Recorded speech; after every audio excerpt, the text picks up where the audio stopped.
As you guys know, for the past months, we have been working on the installation of our brand new Yammer engine, and that's what we are gonna talk about today. So, enjoy it! I'm Roberta. And I'm Duca. And together, we are on the mission of bringing this sailboat that was neglected for over 22 years back to life. So, don't forget to subscribe and to join us every Monday for a new episode. Next step is to align the engine. Yeah, but in order to align the engine, we need to have the drive shaft in place. We actually bought a new drive shaft because our old drive shaft, the diameter was too big and wouldn't pass through here with the new engine. The bulkhead would hit the drive shaft. So we decided to have a smaller one, but with thicker walls. That means it's even stronger than the old one, but the paint that comes on the drive shaft is just a primer, and we wanted to paint with proper epoxy paint that's gonna last for much longer without rust. Before we do that, we need to go to Reginaldo shop, because everything we paint at the Reginaldo shop. We're gonna go there and paint the propeller. No, not propeller. Drive shaft. Yeah.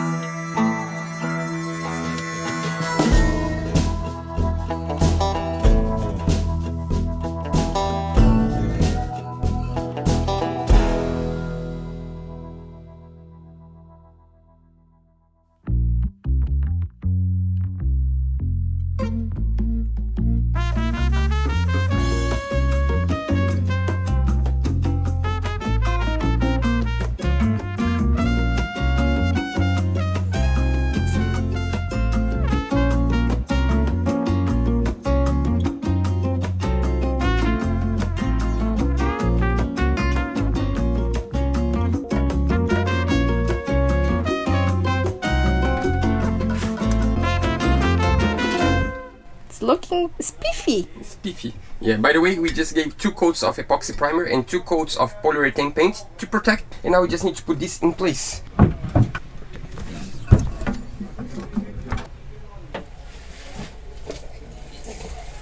It's heavy.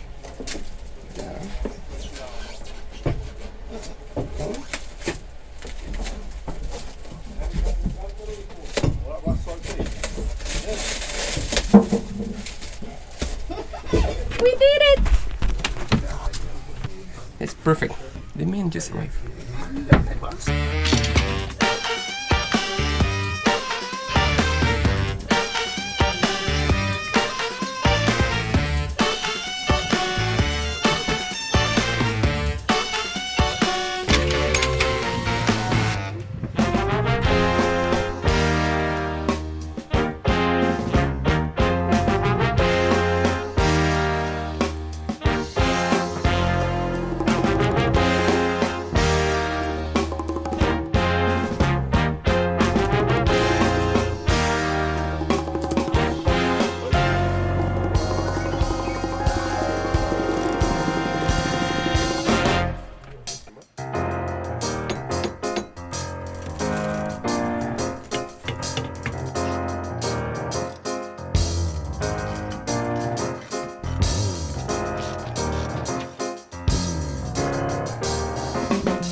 Aqui temos pequeno problema.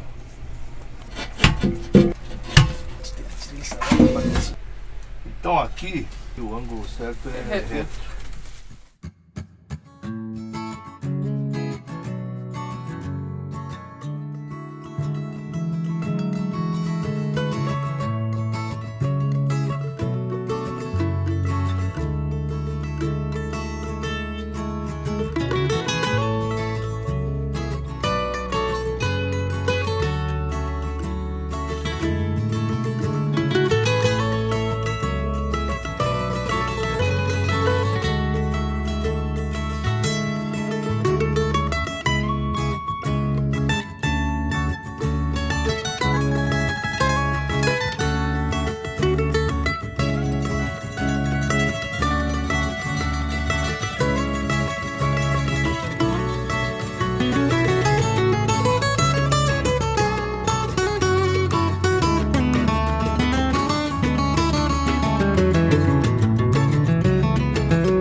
So now the second tricky moment, we need to carry this to the cockpit. It's so big. Yeah, we always say that.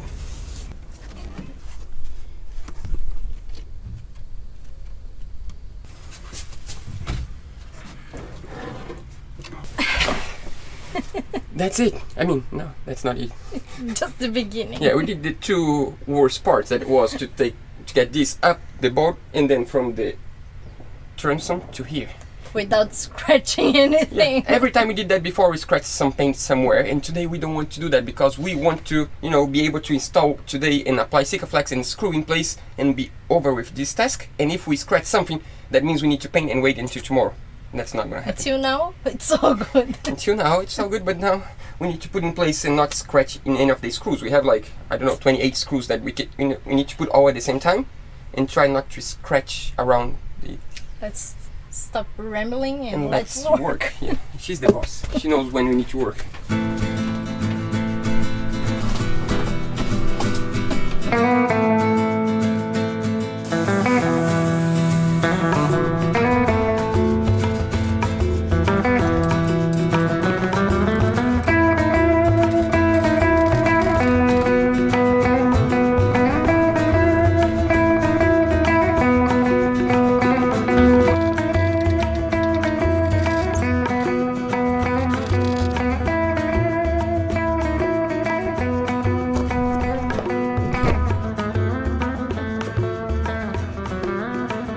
We have a floor. It's so weird to have a cockpit without a floor. We've been without a floor for over 3 months. 4 months almost. Yeah, it's tricky because every time we come on the boat we need to think. Because if we don't think, we fall on the engine room and we need to tell everyone that comes on the boat, and then we're always afraid someone is not gonna see and is gonna fall. And we need to use these here and we don't want to use... Yeah, so annoying. Every day we come to the boat, we need to open everything and then we need to close everything. And now we can freely work. That's so good. Proud. The good news is the hatch seal doesn't look pretty, of course, but that's just the way it is. It's sealing? Yeah, this is not a job that's meant to be pretty. This job is meant to be efficient. We just need 2 things. We need water out of the engine room, so we need to seal properly so the water won't get into the engine room. And also we don't want to have water stuck in between the hatch and the gasket, because otherwise we might have some rust really soon. So if we can manage to do these 2 things, we're 100% happy. If it's ugly, we don't care because we're gonna have a wooden floor. As you guys know already, we have a wooden floor here, so no one's gonna see the dirt. Only you guys, so don't tell anyone. Be nice to us, just keep a secret, our secret. This time we needed to use the Sikaflex 591 and we didn't like it. Yeah, we usually use 295 UV, and this time the store here said they don't sell anymore 295. Instead they sell the 291 that's supposed to be the same thing. It just keep going up, like, I don't know, there's so much pressure inside the tube. Feels different. Doesn't feel like the same one, so please Sikaflex, you know, keep selling 295 UV in Brazil because we really need 295 UV. Yeah, we are not sponsored by Sikaflex, we just use that a lot. Tomorrow we are traveling. Yeah, tomorrow we are going to our hometown. Yeah, we're gonna spend 3 days at our hometown because I'm gonna take the exam for the master lessons so we can sail the boat all the way up to 20 miles from the Brazilian coast. That's the first lessons, and then I need to take... In many countries you don't need a lesson to sail a boat, but in Brazil you do need. So if we go over to 20 miles from the coast, I need to have a captain's lesson. I'm gonna do the master, and then in the future, hopefully still this year, I can take the exam for the captain, hopefully. And pass. Good luck for me. Yeah, good luck for me. I still have 2 days to study, but I'm studying a lot for the exam. I think I'm gonna be okay, hopefully. But you guys are not gonna see that. You're gonna skip this part and you're gonna come back to the engine because we're still working on the engine. Good news, Duca passed his exam. Yay! So now I'm studying again because in a month I need to take my other exam that's gonna be for captain's lesson. That's gonna be tricky, but I think I might be able to do it. Here's the solution. I don't know if you noticed, but we couldn't fit the hose that connects the elbow, the mixing elbow, to the water lock because this angle used to be like a 30 degrees angle here and wasn't the right angle because we thought the engine would be higher and then would be the right angle, but the engine is not higher, so we needed to cut this out and to weld it again. But and to paint it again. And to paint it again, of course. But we you know, we are just sparing you from all this work because we have seen that before. So basically now it's hopefully on the right angle. And we even got even better because now we have these stripes to make sure that the hose that is somewhere here. So the hose will actually be well attached and sealed to this pipe. Let's hope so. Let's put install this back. Again.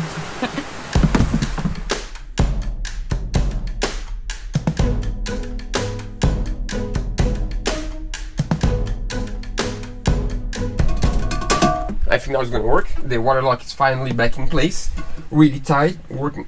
You know, it's not gonna fly away anytime soon.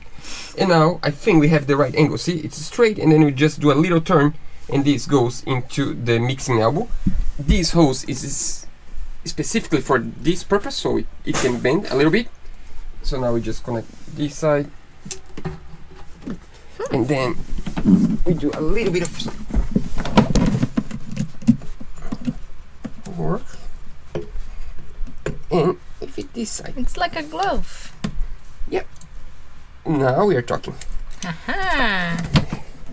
Happy now? That's a win. Yeah. Last week we were like sad, like no, we need to do this all over again. And now it's all done. That's pretty good. And now we are waiting for the mechanic that's helping us installing the engine, Osamu. He didn't arrive yet, so I think we can take this time to finally open the engine and show you without plastic. What do you think? Yeah. Because now we're Yeah.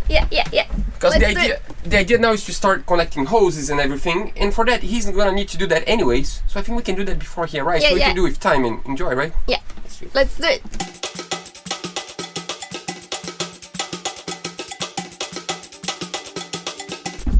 Look at this. Isn't she pretty?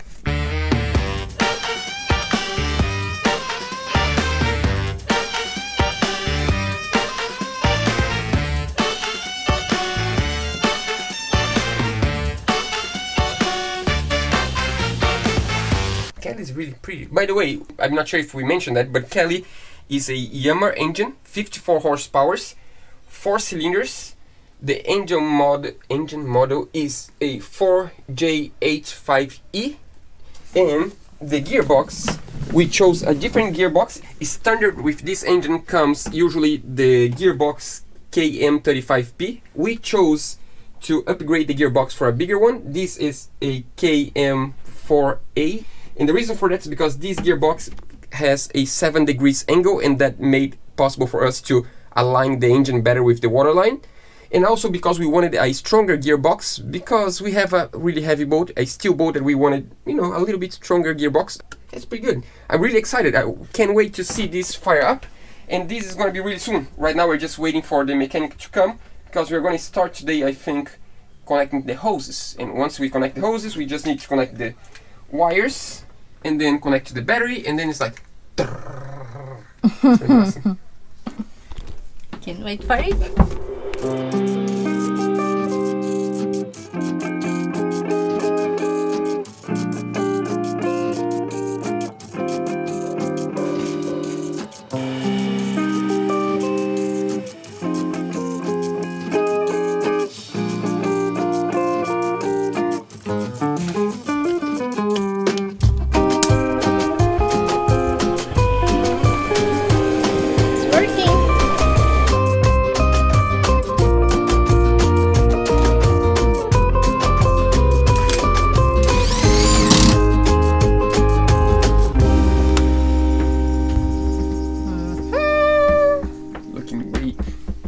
Much better with light, because with this insulation everything lights up because reflects a lot. The light is really good. For now this is temporary. We're gonna put white light here to see even better, but for now it's really good because we're just using these lights, and it's just annoying to have this around all the time. And now that the hatch is closed, it's so much darker inside. Looking good. Now we just need to connect these hoses, the hose for the water, the salt water, and then from the salt water to the engine, and we're almost there, really close. So we decided we want to have 2 pre-filters for the diesel. So the diesel from the tank comes to the Hakor, to the water separator, goes to the next one, and then from there comes to the engine one.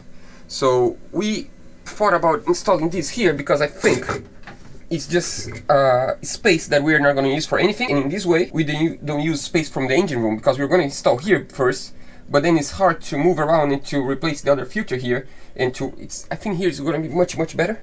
So I think we can install. Can we install this now? Yeah. Yeah, let's do it.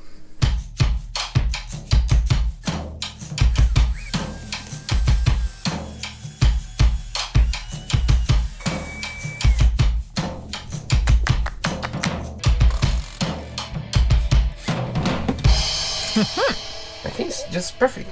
Yeah, the diesel comes from here, and the return diesel, it's here. So basically, we can take the hose here, go straight to the first filter, to the second filter, to here, and then the return goes to there. And I think it's gonna be really good. But I think this one, check now just the connections.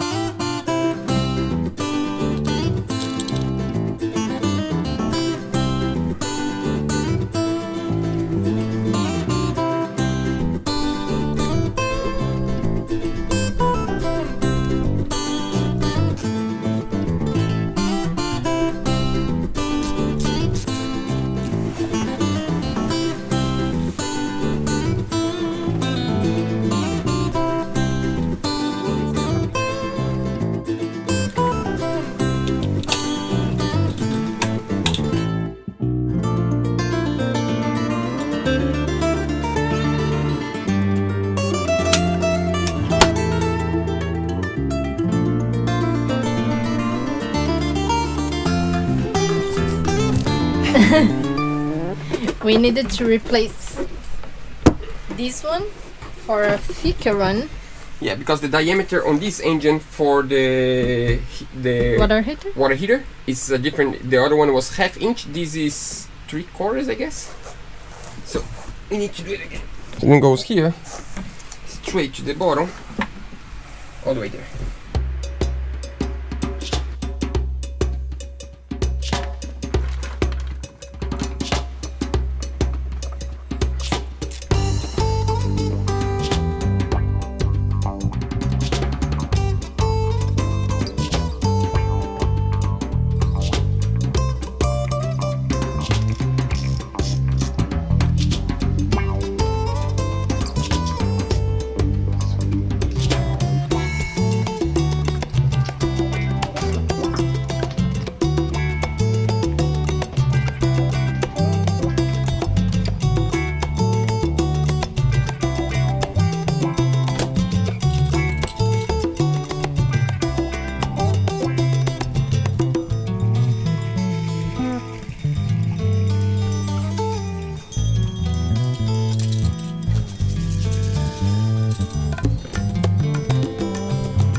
Looking already much tighter, the engine room.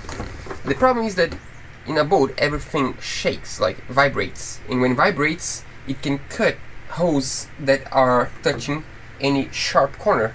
We don't have many sharp corners, but we have, like, for example, this boat we just run one hose inside of the other, and this one is really strong, so this one, if it cuts, it's fine. It's just a protection for the inside ones, and this one is for this corner, and this one is just to make sure this won't fall and touch this corner, so every single corner edge is protected. And now we need to somehow fix this one.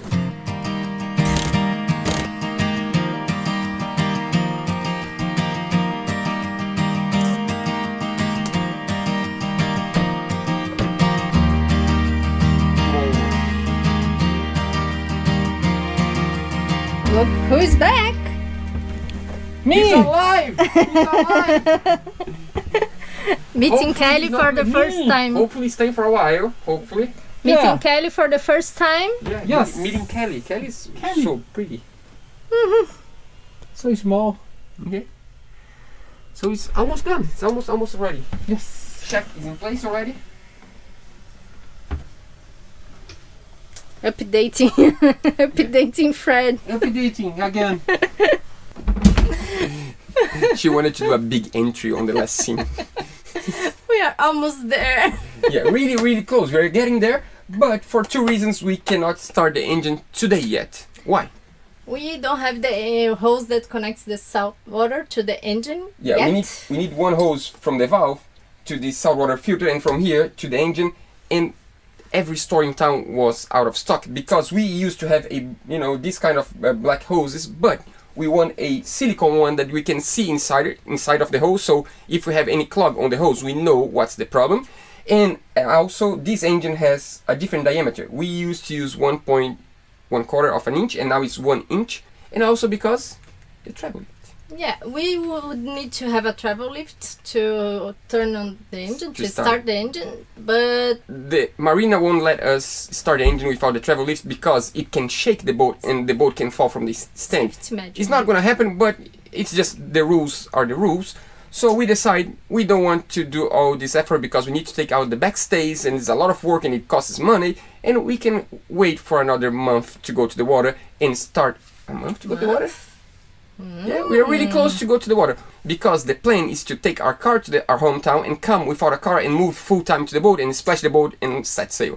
So we are just trying to find the right order to finish wrap this up. Yeah. And on the meanwhile, we are gonna take a break from the engine, because we still need to work on the panel for the helm station, and that's gonna be awesome. Yeah. Finally we have the third mock-up of the helm panel, and it's looking awesome. We're gonna share with you soon. And we are also working on a new electrical panel. That's and then the wood finishing is just he's proud of his work. I've been working for 3 days on the finishing of the wood panel.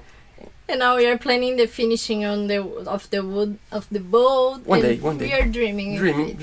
But for now, is the helm panel, the electrical panel, and then some electronics, and then we can finish the connections of the engine, splash the boat. I mean, paint the bottom, splash the boat. Try sail, try engine, and set sail. Can't wait for it. Yeah, that's the plan. But before we go, we want to welcome on board our new patrons for this week. So, welcome on board Dave, Vincent, Jonas, Michael, TC Compcio, Chuck, Ray, and welcome back Anthony and Natalie. And we also want to thank the donations to our PayPal. So thanks so much Dale, Half, Donald, Keren, Raul. How to pronounce this one now? That's a good question. Wojciech and Caroline? Carolina. I'm sorry, it's really hard to pronounce your name. Guys, thanks so much. We really appreciate your support. And we see you guys next Monday. See you Monday. Next Monday.